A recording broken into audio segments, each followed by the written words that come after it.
An apple a day keeps the doctor away. This is Health Matters on Business Day Television, your number one weekly stop for health tips and healthy living. I am Amanda Amos-Igbuwe. Myopia is becoming a disease of public health importance, gradually attaining a global epidemic. In 2020, the World Health Organization (WHO) declared myopia a global emergency because of its rising prevalence. Back in 2016, about 23% of the world's population was already living with the condition. And to put it simply, by 2030, 1 in every 2 people could be affected.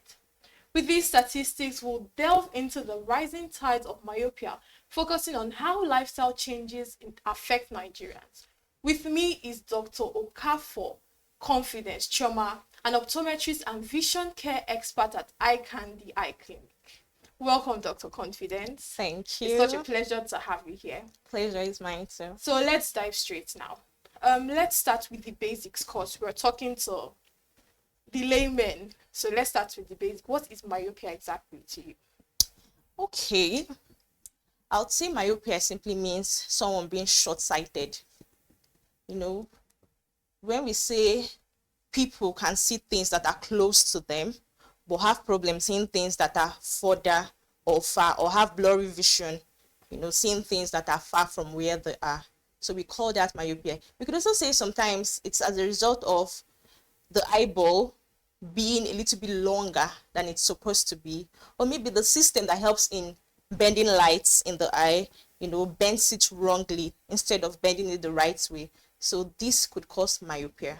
Okay, so what exactly is, because I'm wearing glasses, almost everybody out there is wearing glasses, and from statistics we see that 1 in 2 persons by 2030 would be suffering from myopia. So what exactly causes this prevalence? Well, I would say lifestyle changes. Okay. When I was growing up, even though I'm still Gen Z, I mean, my parents then would, give us 1 to 2 hours, or 1 hour 30 minutes, sometimes 40 minutes to go outside, touch the sand, the rays of light would touch you. They'll say, go outside, play with your peers and everything, talk to people, and then come back in. But with what I'm seeing now, parents of these days, what they give their children, tabs. You will see a child crying, and for the parents to calm the child down, the parents would give the child a system or a tab or something. Right now, what we watch is Coco Melon or Miss Rachel or whatever it is that is in vogue now. So I would basically say it's lifestyle changes, spending too many times or too much time on screen, excessive near work, watching the television a little too much or a little much than you should watch it. I would say that is, apart from genetics, I would say that is why we can see that almost 2 in 10 persons have myopia. So you said lifestyle changes. Yes. Now. Apart from, you talked about screen time. Apart from screen time and genetics, are there other causes of myopia? I would also say, food, what we eat. Food. Yeah. How exactly? Nutrition. Okay, when, you're a growing child, when you're not eating what you're supposed to eat as a child that is growing, it could cause malfunction. Now, when someone is being given birth to, it's either your emetropic, that's your eye is normal, or your myopic, that's your short-sighted, or your hyperopic. You must definitely have one of this. It's a must. Okay. You must definitely have one of this. So some people too, it could be acquired, as you're growing, like I said, lifestyle changes, yes. And also basically when you're not being fed well, you're deficient of, some nutrients. I think, it could also cause it. So we can, from statistics, reading, there was a research that said out of 212 children, like 70-something% were suffering from myopia. So would you say it's only food and this? You have mentioned food, you have mentioned lifestyle changes. I'll say genetics. Basically, because for you to be a child, it's either you inherit it from one of your parents or both parents. So I'll say it's genetic for them to be given birth to, And then I would also say, as people, or as you never could tell what is wrong with you, sometimes you feel, oh, I'm good, nothing is wrong with me, because this eyes works, even though it works dependently, it still works independently. I can close one eye and then I'm able to see something with this particular eye. I can close it and I'm able to see. So with both eyes working together, I may not know that, I may not know, or I might not know that something is definitely wrong with my eye. So, sometimes I've had cases of children failing in school. They'll say, oh, this child is dumb or not intelligent, but you don't know that the child actually has an eye issue. So when you don't go for regular eye checks, you never could tell what is wrong with you. So it might be a problem already that is inside, but because you've not gone to the clinic before, you've never visited before, I could see also even in schools, they keep children according to, or maybe according to your height. The tall ones stay at the back, the short ones stay in front. Probably that tall one might be having eye issues and nobody knows. Do you get? Nobody knows that, oh, the child has issues. The parents too might not know. So when when teachers notice that, okay, this child squints, or maybe when you drop him at the back, he or she comes to the front to see, oh, what exactly is this on the board? Or maybe instead of looking at the board, the child prefers copying from the neighbor. Sometimes you overlook all those things. So because we overlook all those things, those problems keep building. The myopia keeps building, keeps progressing. I think there was a case I had one certain time in the clinic.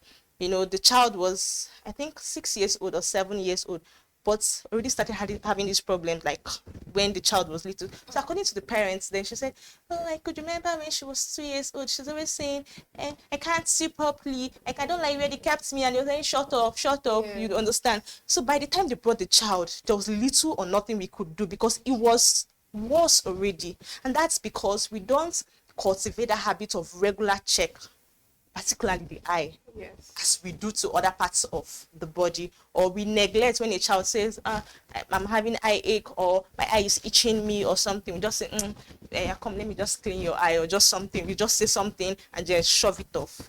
So I would say it's progressing that much because of our ignorance, or because of people that are ignorant, and then they don't take into consideration whatever it is, maybe their children or sisters or whoever it is complains. Speaking of ignorance, I was once ignorant because I wear medicated glasses, not for myopia at all. But I was having migraines, and it was till objects started jumping out of book. I'm like, no, I need to check it. So what red flags should parents see? What symptoms should they see in their very young children and know that, okay, they should go for eye checkup, like there's a problem right now? And then us, like youths, adults, what should we see and know that, okay, this is a case of myopia at this moment? Okay, so I'm going to give a little story. I used to be like you, then I was a student optometrist then. So, I'll say, God forbid, I'll never put on glasses. So I'll just help people, give them their glasses, but I don't think I would ever wear it. Then I think in my final year, I was studying for my Viva. I read there. So, after reading, as I'm reading, my eyes, I ache, like my eyes would, to be like it's pulling and something. And then I'll just say, okay, maybe I'm stressed. I'll now drop my book and go and sleep. When I wake up, I'll say that, okay, I feel better. But when I pick the book again, the headache stops. And starts again. So I had to go to the school clinic then and now complain. Just a little power they gave me solved my issues. Yeah. So I would say, you see a child, the television is somewhere there, and the chair is here. The child prefers going in front of the television to, sit to watch the television. This is a symptom. Or you see this child, every time the child is always itching, scratching, itching. Myopia could also bring symptoms. You could see also itching, like every time the child is always rubbing. Okay, sometimes too, like I said, in school or in class, the child would prefer hopping from the neighbor or just moving in front of, Therefore, adults like us, myopia could cause laziness. I mean, we are here and we just prefer to look at things that are close by. When it's something that is far, like, I can't see it, so I don't want to stress myself seeing it, or whatever it is that concerns distance vision, we'll just give up and say, no, I feel comfortable reading things that are close by. When I see things that are far, I don't know, I have no interest whatsoever in reading it, So I would say these are the the symptoms or red flags you can see or you can see that would say, okay, this is time for me to go and check my eyes to know what exactly is wrong. Because a normal person, I promise you, even as you are here, you should be able to see something that is there. Okay. You should be able to see something that is 20 feet away from you, like very, very well, down to like a distance. Or maybe let's say,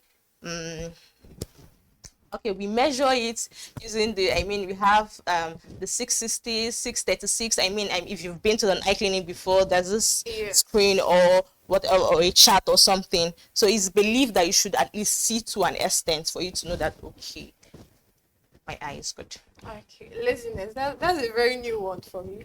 But let's take a break and we'll be back with more tips. Welcome back. We're still talking about the rising prevalence of myopia. So, Dr. Confidence, I mentioned that I was having migraines before I went for eye checkup and all of that. But, you have squinting and you mentioned itching of the eyes and all. Beyond that, what are the long-term consequences if you do not have? Because I felt like with my migraines, I felt like I could have died because I was crying every time. So with like my migraines, the squinting, itching of the eyes is very uncomfortable. So what are the long-term consequences of leaving myopia untreated? Okay, so when you leave myopia untreated, it could lead to glaucoma. Okay. And then, we know that glaucoma is a silent theft or thief of sight. Silently, you won't know you're going blind, and then you wake up one day and notice, oh, I'm blind. Yes. Also, it could also lead to cataract. Okay. Where the lens in your eye becomes cloudy, and then you're able to see little or nothing, and then that would lead to maybe cataract surgery. It could also lead to retinal detachment. Your retina, that place where, we say the rays of light, it's focusing in front of the retina instead of at the back of the retina. So when you leave, instead of on the retina rather, when you leave myopia untreated for a very long time, because of the force, the power keeps increasing to start pulling your retina. And before you know it, you have retinal detachment, and that could also cause blindness. Okay. So let's just say blindness. That's the blindness. Summary, blindness. Okay, so you also spoke about earlier on. You spoke about hereditary myopia being hereditary. You know how I'm a layman. I'm not in the medical field, so you know how there are some drugs women take to prevent some certain things during the pregnancy period. Is there something like that you take during your period of pregnancy or anything to reduce the risk of your child having myopia? Fortunately, no. There's nothing. Yes. So is it that if I am a mother and I suffer from myopia, is it that immediately the child is born, I should start doing tests for this child? Yes, exactly. You should immediately, once you know that you have the idea that, oh, I'm myopic, I wear glasses, and my husband too wears glasses, it's something that runs in my family, definitely one or two of your children would have it. So since you have that idea, what you're going to do once the child maybe reaches a reasonable age, maybe some months, maybe 8, 9, 1 year, is to take, we have pediatric optometrists. Okay. Yes. So people can visit an eye clinic, and then we'll find a way to curb it, because the problem with this myopia is not you having it, it's progressing. And as a child, because a child is still growing, the muscles are developing and everything, so as all those things are growing, the myopia too is progressing. So what we advise is, once you know that it runs in your family, please do well to visit an optometrist or an optometry clinic, and lay your complaints to them and say, oh, I'm myopic, my husband too is, or even if both of you are not, but it runs in your family. It's just like diabetes, asthma, it runs in your family. So when you're asking all those routine questions, you ask, does it run in the family? Do you have any idea if it runs in your family? So that you start curtailing it, so that it won't be when you have it already. You start taking necessary measures for it not to be worse. So I'm going to say, yes, once you have it or your husband has it, possibility of your child having it is like 70 to 80%. So please take the child to an optometrist, pediatric optometrist, to an eye clinic, who would know what to do. Take it up from there. is it curable? Because you go to your hospital and the doctor's like, oh, just wear these glasses for some months. Your eye would.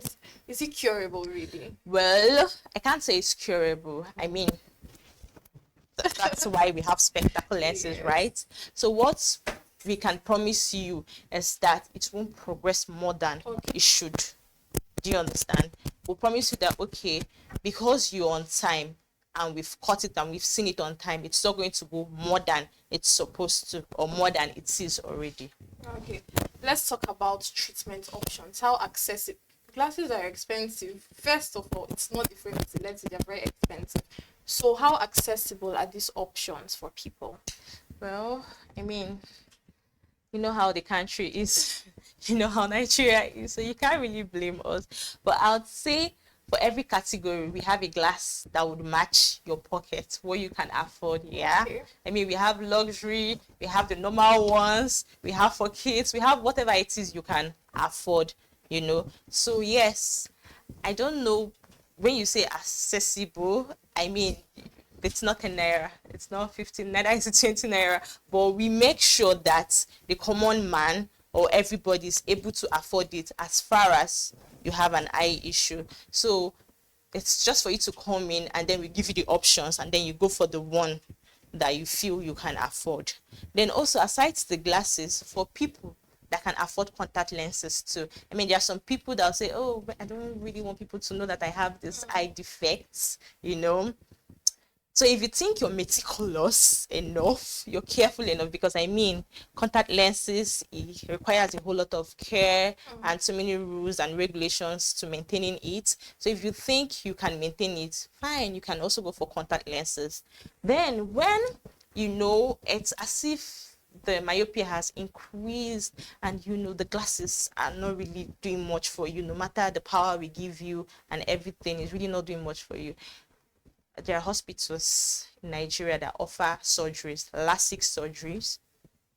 You know, those surgeries can also help with the myopia, and then we'll be able to just accept just a little power after the surgery.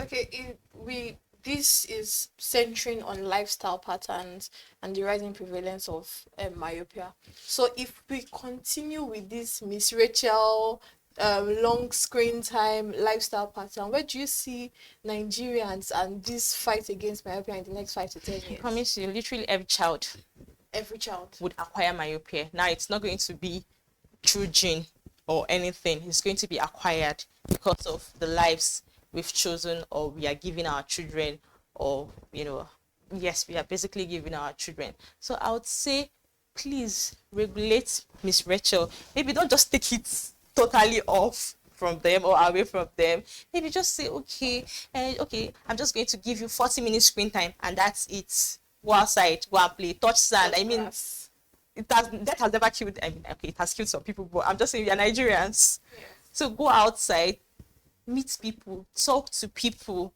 you know. And then I would also say, even as adults, us, even when you think, oh, my eyesight is good and everything, I'd also recommend that you visit an eye clinic here. You could also get plano glasses. I mean, there's no prescription in it, but it has this blue rays in it that could shield the rays of light from your screen. Because I mean, it's something we can't just take away from us right now, because the world is becoming globalized and everybody needs a system. Virtually everybody's working on a system. Everybody has a phone and everything, and most of us, our offices are there. So I would recommend that you visit an eye clinic, especially ours. I mean, I'll come to that. You visit an eye clinic, you know, get a prescription that has maybe just the blue cut rays, or maybe photochromic. You know, it will show the rays of light coming from your system. Even from UV rays, it also helps a whole lot. And then I would also recommend something called the 20-20-20 rule. I mean, this has always done magic. The way we say, oh, I've seated for a very long time and then my body aches, my leg aches and everything, the eye also aches.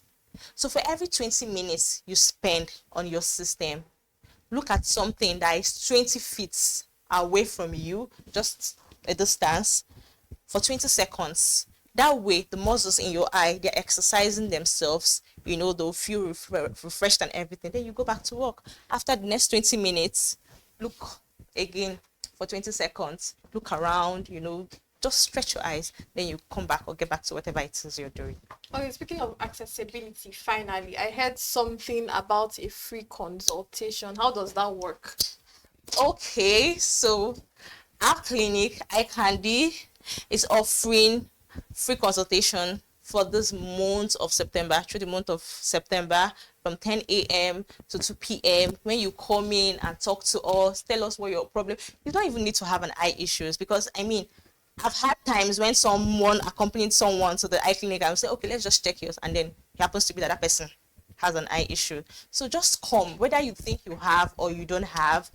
Come, we'll check, talk to us, would advise you on what to do, and then run tests on you. Okay, thank you so much, Dr. Confidence Chioma. It's been an absolute pleasure tapping from your well of knowledge. And this is all we have for Health Matters today. Thank you for joining us. Same time next week. Thank you.